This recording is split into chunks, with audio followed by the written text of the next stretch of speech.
Hey, Hey, y'all. hey. Hello. Oh my goodness. Let me just tell you, Corey's over there got that cheesy smile on his face. Corey, I cannot with you Oh, today. How have really? you been, sir? I'm wonderful, Dr. J. Excited to be here.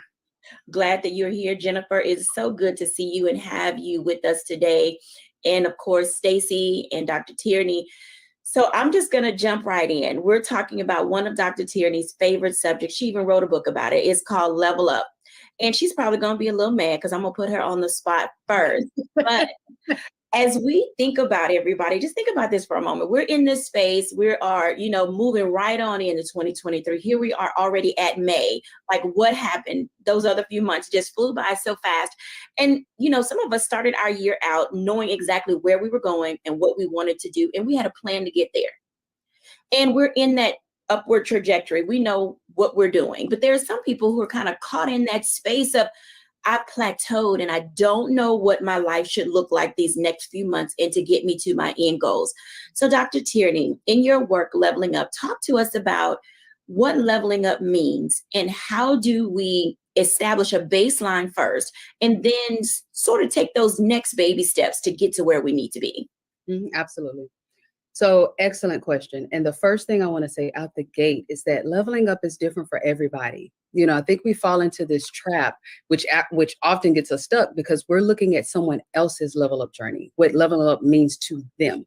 For some, it might be a business venture. For some, it might be a relationship situation. But it's different for everybody. So the first thing you have to do is define what leveling up means for you, and let's get out of this whatever measuring stick we're using, to see whether or not we're leveling up enough, we went up enough levels. For some, it might be, I got out of the bed today and I showered and I'm actually working on my business today. That might be a level up step for someone else. For others, it might be, what, I'm getting married next week. And, that might be a level up step for them. Just because someone else's level up step is different from yours, that doesn't diminish your level up step. And nor does it make you it better or you a better person because you've leveled up this much, in accordance with whatever measuring stick that you're using. So the first thing you have to do is define what is level up to you. Where are you right now? What season are you in right now? And then from that place, that's where you then start to define, okay, what is my next step? What is the next thing that I need to be doing right now? Is it that I need to level down? And we can probably talk about that, more later, but sometimes it's that we have to take a beat. We have to take a step back in order to go forward. So first stop to say, okay, what does level up mean for me in this season of my life and where I am right now? Thank you for sharing that information because, Corey, I hate to do this to you, but oftentimes I feel, and I don't know if other audience members or our guests feel this way, but when it comes to talking to men about their trajectory in life and how they level up and what they do, I would bet that it looks different than women because our goals, our nuances, our approaches are different. Can you talk to us about that? And what does it look like? And if you're giving coaching to men, how do you help them figure out what leveling up looks like? Because all of us are on a different journey. Absolutely. And of course, I'm going to co-sign with Dr. T. I think the first thing is we've got to put some parameters and a definition around level up, right? Level up is to advance, right? And depending on who you are, your skill set, your life dynamics, your spiritual state, level up looks very differently, right? And I love what Dr. T said. Sometimes leveling up for someone that is coming out of grief, coming out of losing a job is, I got up today and I put on fresh clothes, right? Comparatively to someone that is, maybe you're in a career and you have everyone is rooting for you and you've got everything that you need to succeed, but you are honestly your biggest, stopgap and you need to advance the ball, right? That's different. When I look at men particularly, and I look at other colleagues and where there's such a societal challenge, and specifically men of color, because of what society has already deemed where we are, right? And so it's hard to almost define what you imagine your future to be with a society that has already defined you, right? So you're in this state, if you will. You're in this manifestation of This is what they think I should be. This is how they have defined me. And it's hard for us to sit and define ourselves. There is the obligation of being protector and provider, maybe husband or wife or brother, and being the person that comes and shows up. And when you are leveling up in that aspect, sometimes we forget to level up in our own selves, right? Forgetting our own desires, our dreams, our aspirations. And to be honest and to be frank, there's such a dichotomy, specifically in minority communities, about the need to show up and be there for everyone else, right? To be present for everyone else. And so that's what you see a lot of the times. And when I have conversations with other brothers that can sit and pause and think, they have wild dreams of what they could imagine. They have wild wonders and visions, but sometimes we need the space to explore and to dream, and the safe space to even conceptualize what we could be. Dr. J? You bring up a good point. And Corey, I'm going to ask you a second question, because you said conceptualize what it is you want to be. Life moves so fast. Priest, protector, provider, take care of everything for everybody. I don't want to be the male that's the slacker. I'm the person who made it out, so I'm doing it for everybody. How do you manage all of that while you're trying to level up? Because the pressure is real. You know, I put it like this, as a person of faith, right? As soon as I let go and let God, if we go to like some of them old songs, that's actually when I personally saw advancement, right? Mm-hmm. When I tell people the analogy all the time. If you give me something, if you give me a ball of sand, and the more I squeeze, sand just falls out. But actually, if I loosely hold, right, I could actually probably hold more sand. And so I have learned to show up and do what I'm supposed to do, and let the good Lord do the rest, right? There is something that you have to do. You know what you're capable of doing. You know where the Lord's trying to stretch you to go, and you've got to show up like that. But you also got to give people back their plate. I learned this year so much about giving people back their plate. Before I knew it, I was a server. I had everybody's plate in my hand, and my plate was barren, and my plate was struggling. And I said, you know what? Let me give people back their plates, and let me focus on what it is that I'm called. Let me deal with what I have. And my plate began to look full and blossom. And that didn't make me a bad person, right? And I think the psychology of I'm not doing everything, I'm not being all things for all people, is a danger in our society. The best way to put it is like this. When you're on the airplane, they say it simply: place your oxygen mask on yourself before placing it onto others. That makes so much sense. Stacey, let me ask you a question. Corey just mentioned something. Oh Lord, I hope the audience heard it, because my ear got piqued and I was tuned in. He said something along the lines of relaxing your hand and loosening the grip. Talk to us, if you will. You are an educator, an author, a business owner, and sometimes you have to loosen your grip in order to be able to level up. Could you talk to us about that for a moment, about how do you design what leveling up looks like for you? Yes, Corey is absolutely correct. I know for me, loosening my hands look like not being in control of everything. Because I do so much in the spaces that I operate in, I have to trust and allow others to join in to help my vision come to fruition. And sometimes, when it's your baby and it's your thing that you're trying to birth, you'll grab onto that thing so tight, and because you think that no one else, can do it with you or for you. And so then what starts happening is you will start, losing control of the control that you think you have. So whenever I loosen my hands and allow myself to be surrounded by people who wanted to help with my vision and wanted to join in, it allowed me to be just that, the visionary. It allowed me to, play chess, and allowed me to move the parts, and the other players helped me with that process. So it made the process a lot easier. It didn't take away the struggles. It didn't take away those kind of things, but it did help it. In terms of what leveling up looks like for me, I think the hardest thing is you just have to know what it is that you want. Just like my colleague said, we know what we want in terms of what other people say to us. You know, you allow someone to come and say, oh, Stacey, I think you should do this. And then I start thinking, should I? Maybe I should. Maybe so-and-so was right about this. And then it start confusing, you know, my actual what it is that I want. I think that's what a lot of people struggle with. It's just staying true to knowing, what do you want? Oprah said that best. You starts with just saying, I want this. And then you just go after it with everything that you got. Going after it with everything you got. That literally in itself sounds like a task that some people don't know how to grasp. I want to talk to Jennifer Bishop about this, because Jennifer, in the work that you do and how you provide training and development for individuals, you find people who are sometimes stuck in a rut. And you walk them through by faith, you walk them through by coaching, you walk them through in so many ways. How do people know when to reach out to get the assistance that they need in order to be able to level up?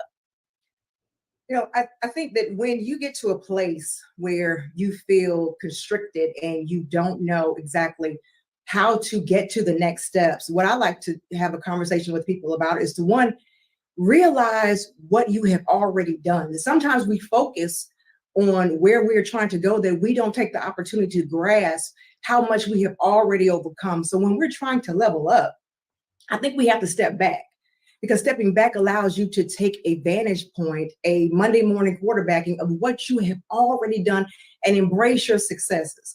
I think, as was said earlier, you know, the trials and tribulations are going to come, but you have to recognize that you already have the strength inside of you to overcome what has already been done, those successes. And I love a quote that Winston Churchill has said. You know, he said, success is not final and failure is not fatal. We have to recognize that regardless of what we're doing, success is not final and failure is not fatal. So whether it had been a loss, well, I don't believe in lose. I believe in you learn and then you go on to win again.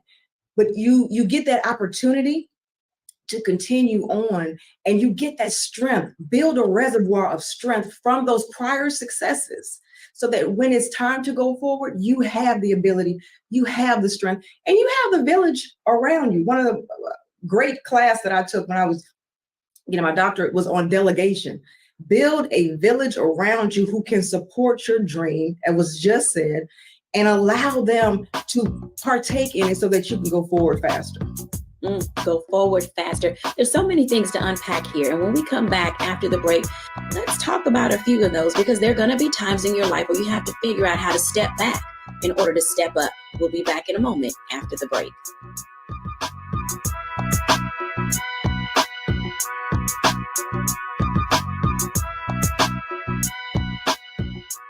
Attention!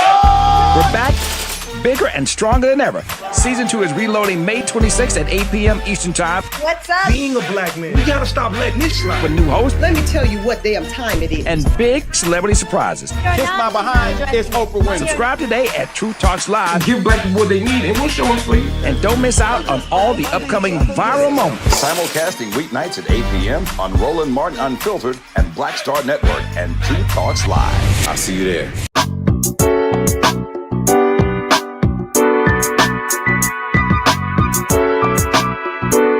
Welcome back, everyone, to A Balanced Life. And as you can tell, oftentimes being able to level up means really defining what does your journey look like. It also means bringing some people along with you who not only understand you and get you, but who also will tell you the truth. And what that looks like sometimes is saying you need to take a beat, a pause, you need to step back from things. And we don't like to hear those words, because we get on a roll and we're in a groove and we're in our zone and we like to keep moving. But the reality is you do need to take a moment to step back and reflect, look at some of the benchmarks and goals, determine how you've made yourself, into who you've become today, and then say, can who I've become get me to where I want to go? Or what other things do I need to learn and discover about myself in order to go farther? Corey Briscoe, talk to us about that for a moment, because in business and in life, sometimes you do have to take a step back, and we do see that as a failure. We're like, I don't want to go backwards. I've come too far. But there's a beauty in being able to do that. Share with us, if you will. Oh, I love this one. And I love it because as business owners and leaders, we're taught that if you aren't moving forward, if you aren't in the limelight, if you aren't on your necks, you aren't progressing. But sometimes you just need to sit your tail down somewhere. And I think that's the honest truth that we have to have. Is sometimes the best advancement is me taking a moment and breathing. The best advances is me strategizing and rethinking and evaluating so that I can move forward thoughtfully. I remember we're now, January, we will be 10 years old as a firm. And I remember at the point there were just 4 owners. And we had kind of, was like, oh, we won't bring on executive leadership. And 2 years ago, we brought in another executive leader.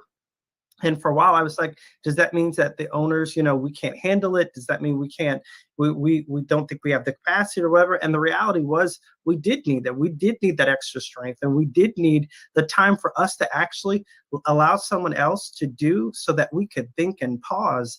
And I charge everyone that's watching, and I think my colleagues would do the same. Some of the best places of strategic alignment is pausing, right? It's taking the moment, it's reevaluating. And sometimes that small moment allows you to advance further than you could have ever done just going. Our bodies, our temples are designed that there is a respite period and then there is a movement period. At night, scientifically, it's proven. You look at a male data and all the research that the body literally heals itself at night, right? So that pause is necessary for advancement, for strengthening. And so I feel very passionate about that. And I think that's one of the conversations, one of the stigmas we need to defeat, that if you aren't advancing and moving forward, you're not doing something. Being stagnant is not always a bad thing. Sometimes it helps us, get into that space of being able to overcome. Stacey, talk to us a little bit about that, because I know that most of us, because of where we are in our life, have done this faith over fear. Sometimes we don't realize that doubt and fear are just a part of the process of being able to advance yourself, because it does cause you to stop and grow and take an accounting of what you're all about as an individual. Talk to us about that, Stacey. Yeah, you gotta deal with that fear, and you also have to just have an awareness of the things that you're fearful of, because it don't always come out just right in your face. Like, I'm scared of making my next move. It can be in your subconscious mind that you're not making that next move, and you're trying to figure out why. And it's really because you're about to go into something different, some change, some whatever, and you just haven't recognized that it's not that you can't do it. It's just that you're fearing the unknown. You're fearing what you can't see. I too just last night had this conversation literally with a group of colleagues, because you always just surround yourself with people who are already where you're trying to go or where you're trying to be. And at dinner last night, I'm in my 10th year of running the charter school and as the founder of the school. And they were telling me, they was like, Stacey, you know what? You're in your own way. You are in the way of your bigger vision, because the bigger vision was to have multiple schools in different states. And it was like, for 10 years, you've been doing a great job running the one school that you've opened, and you're in between trying to open a second school. And it was like, so why haven't you moved out of that position of the day-to-day and allowed someone else to get in that space and run your day-to-day operation? And I had to stop and reflect on that, because that constructive criticism turns out to be quite true. Like, why haven't I put a principal in place and moved myself into a different position so I can get these other projects off the ground? And so the last thing they said is like, you do a lot of stuff, but you're not Superwoman. You really need to think about that. And so the hardest thing is to look within and say, how do I know when I'm in my own way? So I'm going to make some moves to what my colleagues told me, because that's exactly right. I got bigger projects to do, and I'm standing in fear. What's stopping me from doing that? Absolutely. Dr. Jennifer, talk to us about that, because in your work, Next is Now, we're like, what you say? How does that work, and what does that look like sometimes when we are just like paralyzed, by the possibility and the potential of being great? A lot of people, a lot of us suffer from imposter syndrome, and Next is Now is about recognizing where you are, where you were trying to go, where you dreamed about going is right now. We don't have the luxury of time. It used to be that, we may, tomorrow may not come. Well, you know what? 12 minutes from now may not come. So what are we waiting for? I think that's something that Stacey's group was saying to her. What are we waiting for? And oftentimes, even if you have achieved so much, there is still that piece inside of you that says, am I really ready for what I know that I could do, or I believe I could do, or people are encouraging me to do, but am I strong enough? I think Corey was saying, you know, bringing on another person, does that mean that I'm not doing what I need to do?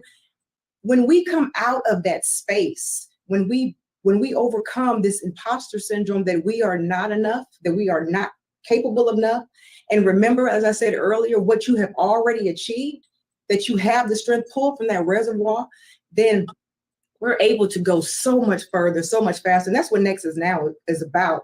It's about overcoming doubt, overcoming the overdose of doubt that we have put on ourselves, shaking that off, and moving towards what is right now in front of us, waiting for us to put our hands on it.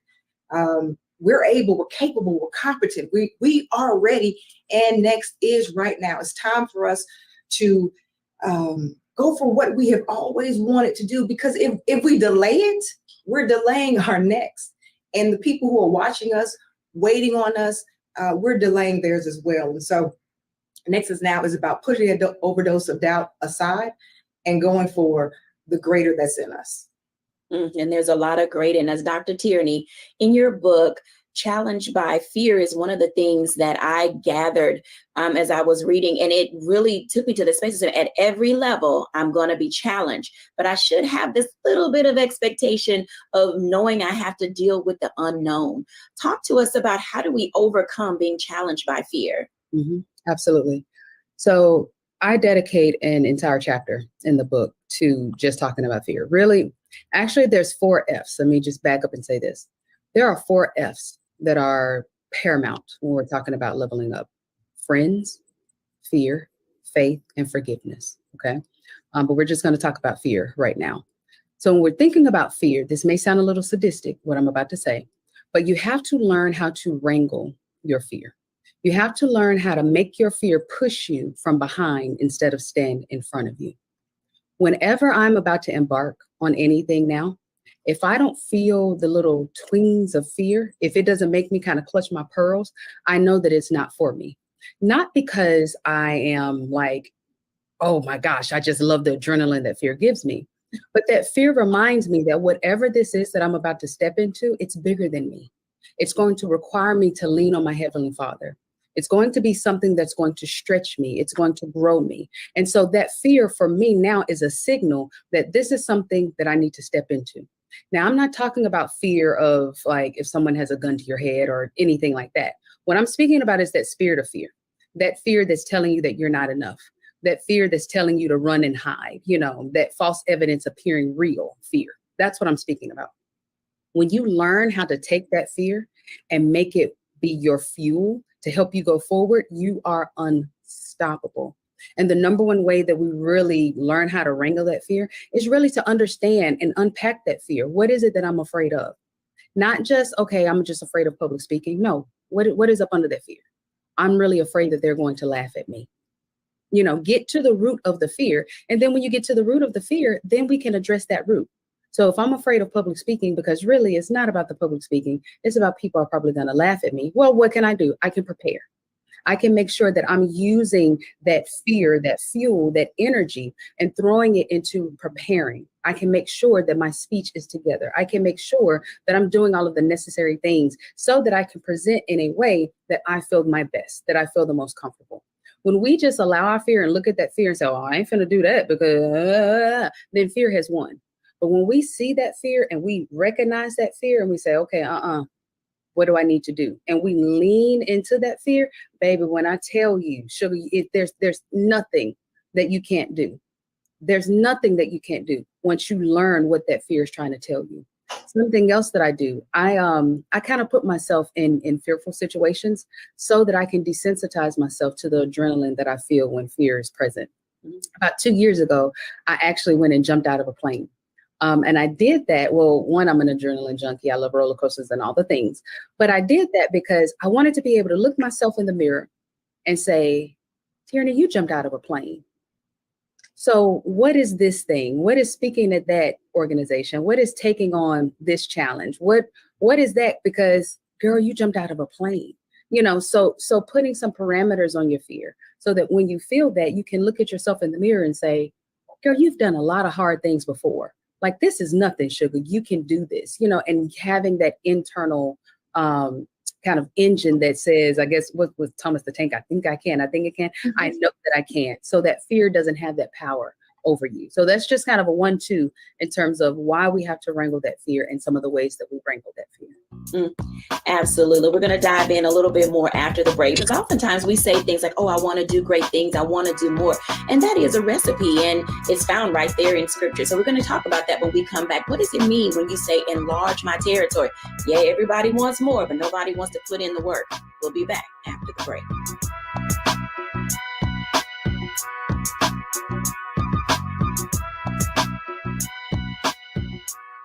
Hello, I'm Isaac Hayes III, founder and CEO of Fanbase. Listen to what I'm about to tell you. The window to invest in Fanbase is closing. We've raised over $10.6 million of our $17 million goal. That means there's room for less than 6,370 people to invest in Fanbase for the average amount. The minimum to invest in Fanbase right now is $399. That makes you an owner in Fanbase today. Go to startengine.com/fanbase to invest. Why? Because current social apps have taken advantage of users for far too long, with content suppression, shadow banning, harmful racist content, and no real tools for monetization and equity. Fanbase has over 1.4 million users and counting, allowing anyone to reach all their following and monetize their content from day one. Social media is the new TV, and whoever owns the apps that distribute that content have the opportunity to own potential billion-dollar companies. While big platforms with uncertain futures are failing to serve their users, Fanbase is stepping up to fill the gap. Don't wait until it's too late. Invest now, invest for yourself and your future. Go to startengine.com/fanbase and own the next generation of social media.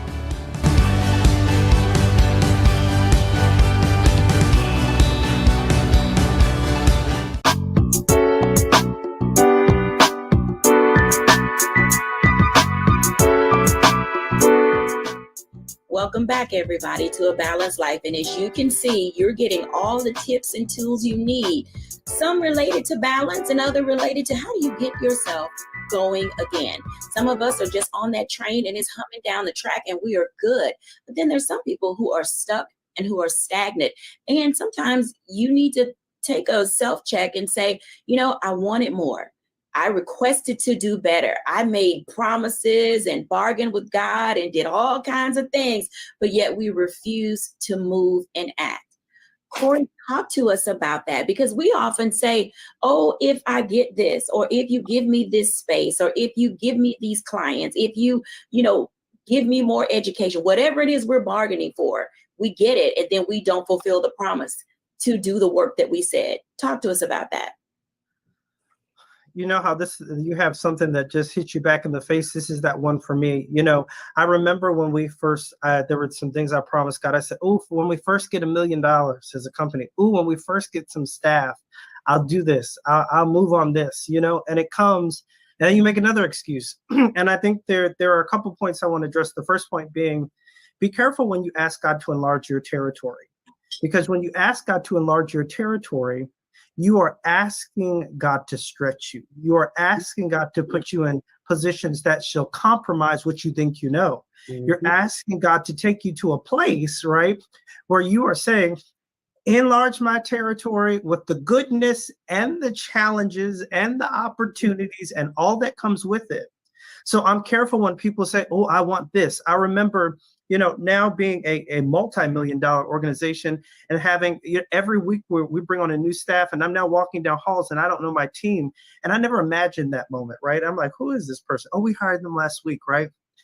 There's a point where I said, wow, this is happening. It's happening so fast. And God, I asked for all this, but goodness, like, can I manage all this? Mm-hmm. And there's a point where God says, you know what? Didn't you hire leadership? Isn't their job to also manage all of this, right? I've given you visions that you have to go for. I've given you stuff that you have to pursue. And you told me if you get this, you would do that. And so I find myself even doing what I think I heard Stacy saying is re-looking back at what the vision was and the promise was and saying, you know what? Let me do an inventory. Let me reassess, because there's always going to be something else. There's always going to be another challenge. There's always going to be a reason not to. But big faith, I heard a quote today. One of my partners is down at the Pastors and Leadership Summit with Bishop Jakes, and she sent it to the executive leadership team. And she said this, she said, Jake said it best, facts is the enemy of faith. Facts is the enemy of faith. Because when you look at all the facts that you have in front of you, automatically you're like, oh, this is my reality, right? But big faith isn't dictated on facts. It's really dictated on you stepping out of the facts and knowing what you know and whose you are, so that you can eventually achieve. And I think that's the place that I think those of faith have to come from. And just those that, even if you aren't in faith, right? If you just a big business, I remember there was a point where cash flow was, $1,000 invoice would be so impactful for the agency some years ago. Now it's like, if it ain't a $200,000, $250,000 invoice, right? If that it's a different mindset. And so I say this to say, I thought when I got the $250,000 invoices, I'd be like, everything will be okay. But every level requires a different test. And when you get to every level, there is a new problem. So you can't put off what you could do today. Mm-hmm. That is so true. Dr. Jennifer, these things that we say we want and desire, we're often not positioned for them. Why is positioning important as a part of our strategy when we think about leveling up? I'm a woman of faith. And so 2 Timothy 1:7 says, I did not give you the spirit of fear. And I'll rest it right there. It's not that he never said that fear doesn't exist. He said, I just didn't give it to you. And so when you are in a position, when you are trying to get to a different level, when you're trying to find what that next is now is for you, it's important to remember whose you are and what your motivation is. It's important to be able to keep your eyes on that prize. Corey, you said something that is very impactful. New stages require different phases of yourself. And it's not that the person or the situation may change, but the person is going to remain the same. So as using your analogy, well, $1,000 invoice yesterday was impactful, but now, your focus is on a different level of invoice, but the piece is that it's still there. So you're preparing yourself along the journey to understand what the vision was, write the vision and make it plain. Understanding where you're going and how you're going to get there, who you're surrounding yourself with. I believe that Dr. Tierney said that about the friends, but also knowing that fear is natural. Fear is going to be there. But if you are fearful all the time, if you're living in that place, then recognize that that is not the place that you're supposed to be in, because God did not give the spirit of fear. But my point in all of that is recognizing he didn't say that it didn't exist, but you have to understand he didn't give it to you. So that's when there's times when you have to take a look at where you are and reassess where you need to be. I think that's a very valid point, because oftentimes we get into this space of saying, I don't know what my strategy should be. And so we've heard that some of our strategies, are related to, one, having awareness of what is going on around you, know who you're going with, know yourself better, take your faith with you if you're a person of faith or have some type of belief system. You just can't be all out here in the world saying you want to level up and do great things when you really don't have some type of a firm foundation in which to do that. Dr. Tierney, in this whole process of talking about leveling up and getting yourself together, we have to be cautious about becoming one note. I mean, we can just Google and see that there are a whole list of musicians out there that had one-hit wonders and never heard from them again. But oftentimes in our growth and development, God stretches us and we stretch ourselves, and people around us stretch us to the point of saying, there's more to you, and I need to see all those layers of the onion. Can you bring them? And sometimes we're like, bring what? Because we're clueless about who we were created to be. Talk to us about getting into that space and positioning to be great. Absolutely. And this is why you have to understand that leveling up is a process. Part of the I guess the biggest disservice that social media has done is to make people think that leveling up, you do that overnight. Like I just woke up one day and like, boom, business. Or what Corey was talking about in terms of the $200,000 invoices. Like, that just happened overnight. Like, it is a process. And the reason why it's a process and why you have to stick with the process is because you want to be able to level up and maintain, not just get there and then not have the character, the stamina, the discipline, the skill set to be able to maintain that new level. So that's why you see people going up and coming back down and going back up and coming back down, because they're trying to abort the process. But the process is critical. One of the things of what we were talking about, of people saying, well, when I get this and when I get that, the reason why we get caught into that is because, like I just said, we're trying to abort the process, and we're thinking that once I get that new thing, once I reach this dollar amount, once I get this many clients, then it will be easier. Sugar, newsflash, it's not easy. Leveling up is not easy. There is nothing easy about it. If you're doing it right, it's going to be difficult, because that's part of the process. It's helping you to become. It's helping you to become whoever you need to be on that level. And I'm not talking about like not keeping it real and like changing your whole persona, anything like that.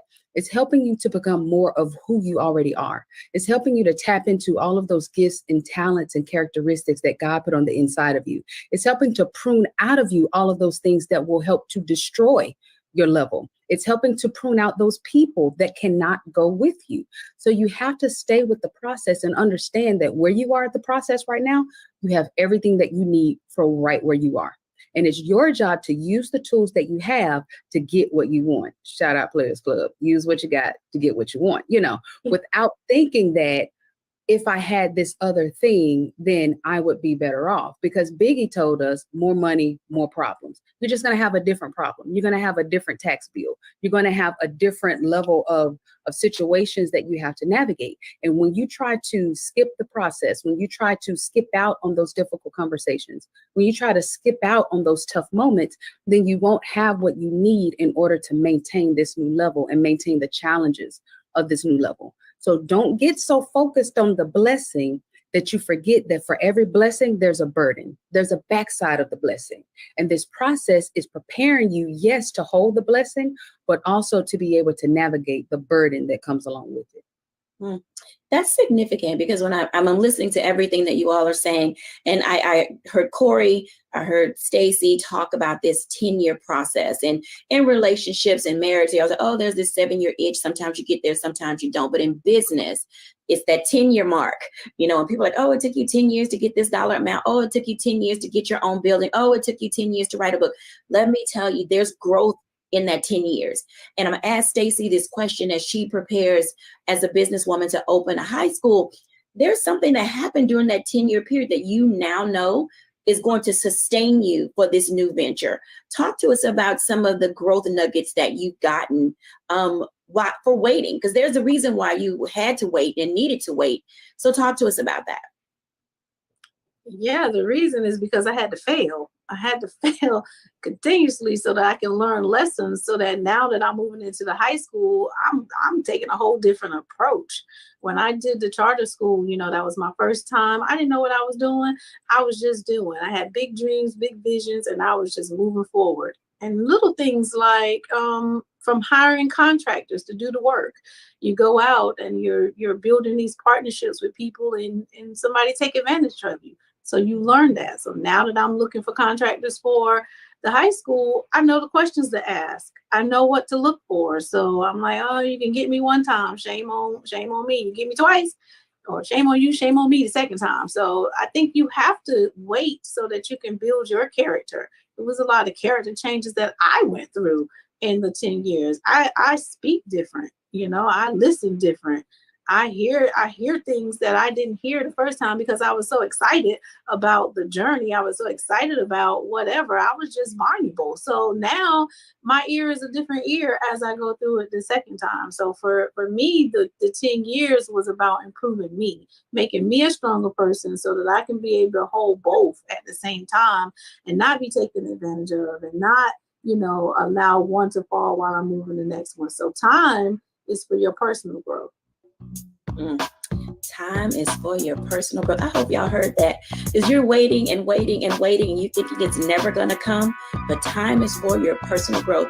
When we come back after the break, I'm going to ask our guests to give us some of those wisdom keys that they've learned on their journey. We'll be back in a moment after the break.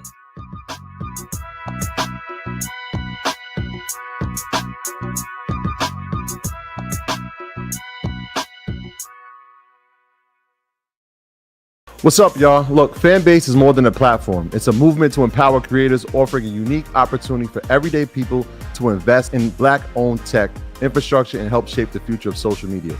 Investing in technology is essential for creating long-term wealth and influence in the digital age. The Black community must not only consume tech, we must own it. Discover how equity crowdfunding can serve as a powerful tool for funding Black businesses, allowing entrepreneurs to raise capital directly through their community through the Jobs Act.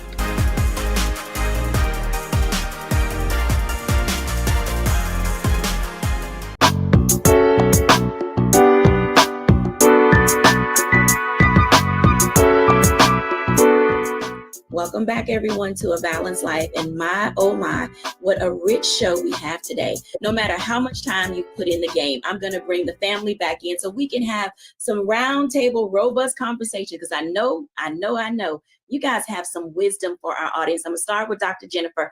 Jennifer, tell them what they need to know. Whatever's on your heart, how do people do what they need to do to get where they've got to go?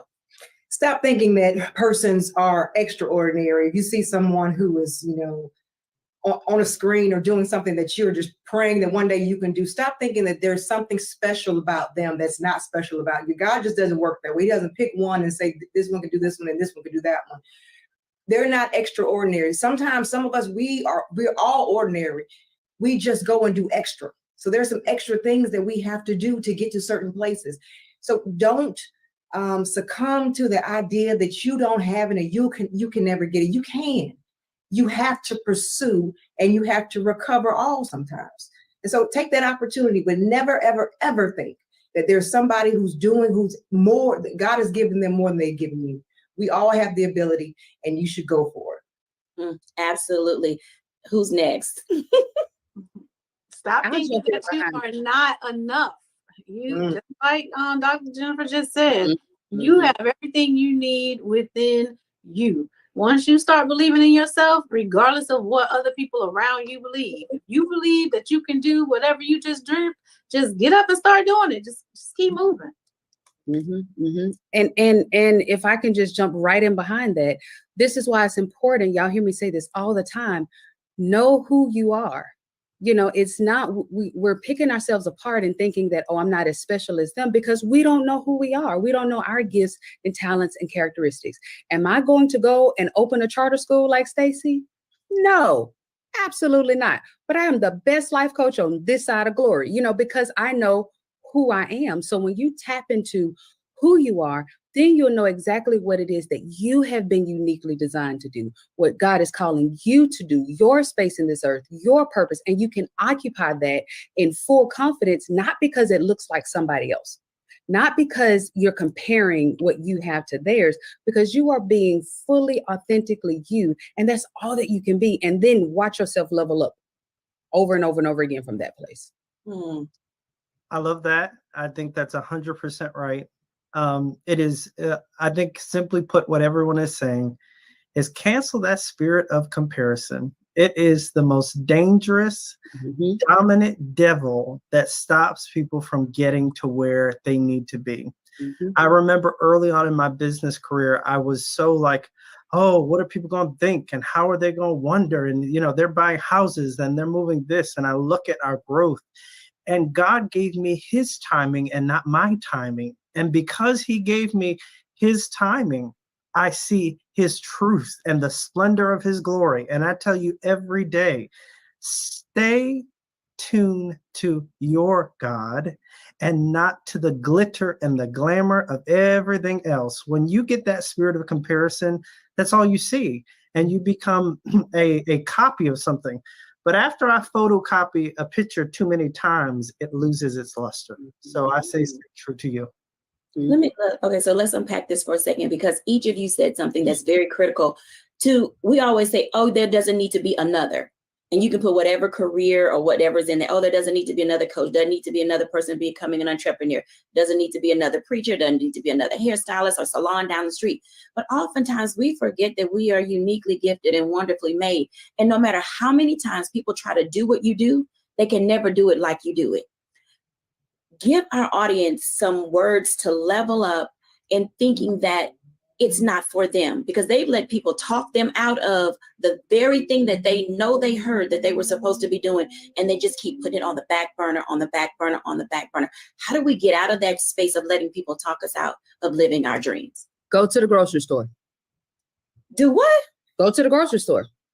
When you go in the grocery store and you go down the bread aisle, Wonder Bread, Nature's Own, Publix brand, the kind that's got the protein in it. There's not just one kind of bread. They got a whole aisle of bread, sweet Hawaiian rolls, hot dog buns, hamburger buns.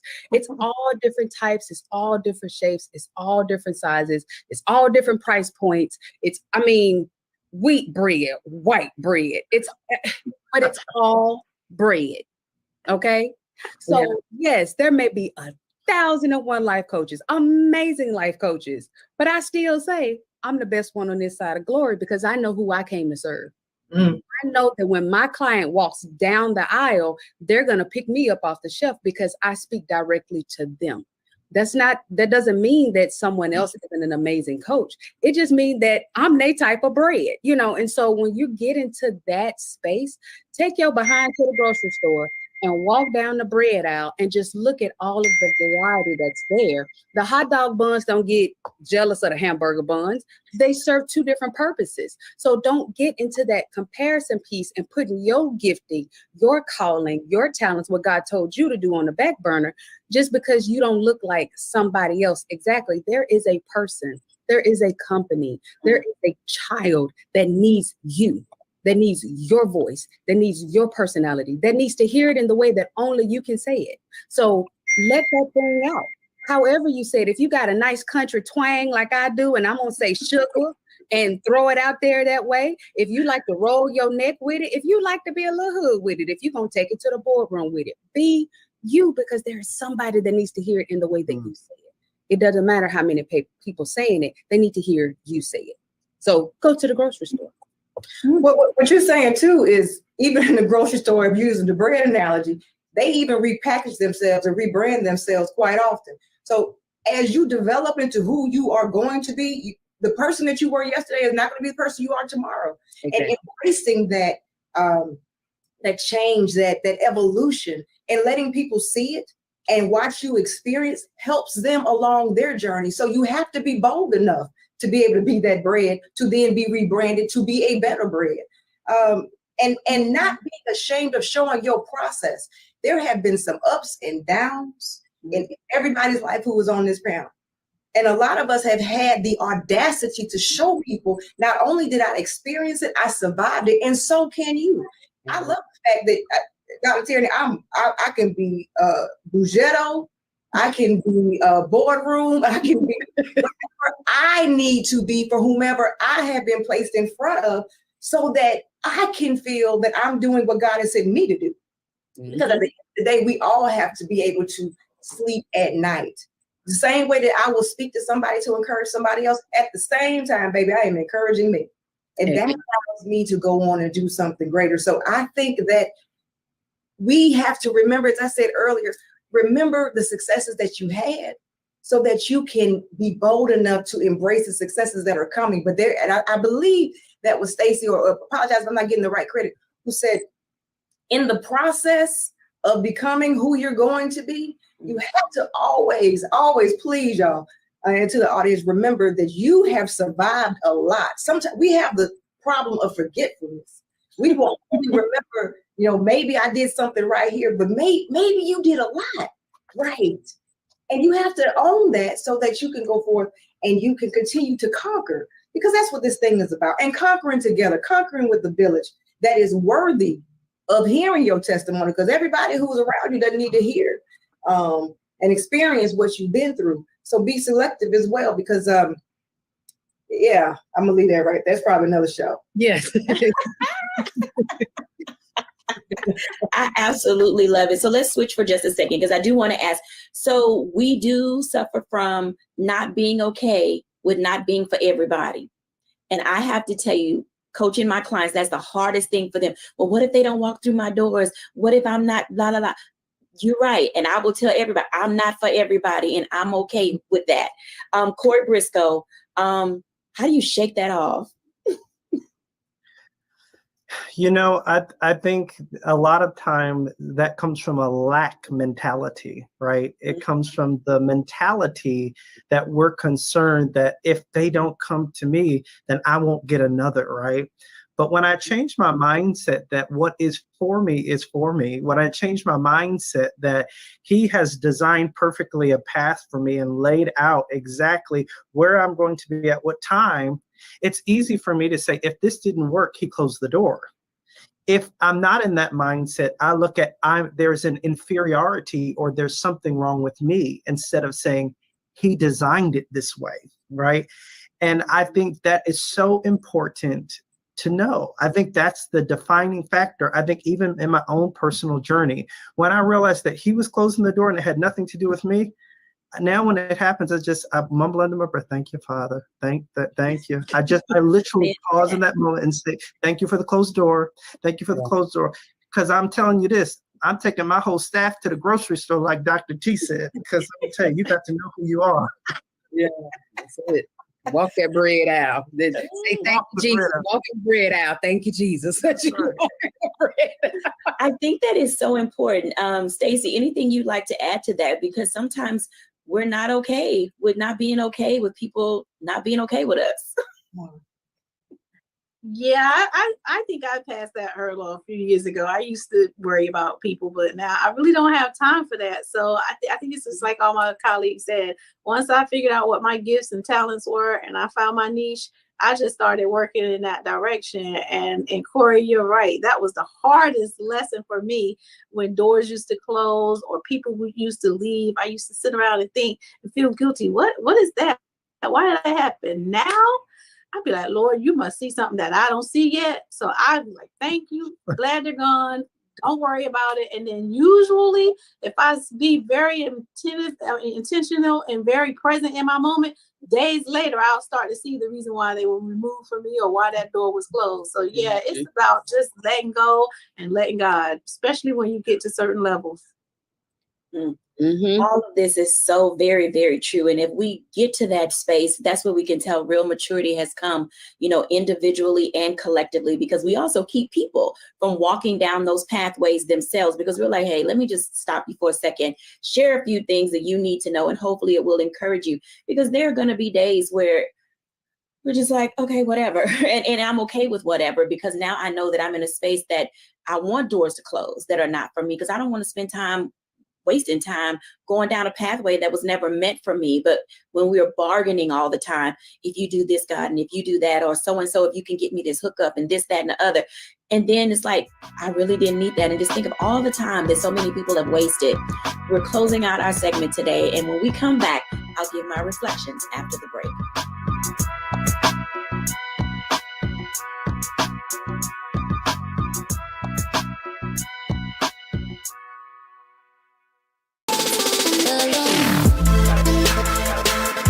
Hey y'all, welcome to The Other Side of Change, only on the Black Star Network and hosted by myself, Bria Baker, and my good sis, Jamira Burley.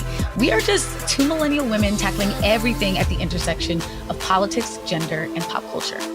And we don't just settle for commentary. This is about solution-driven dialogue to get us to the world as it could be and not just as it is. Watch us on the Black Star Network, so tune in to The Other Side of Change.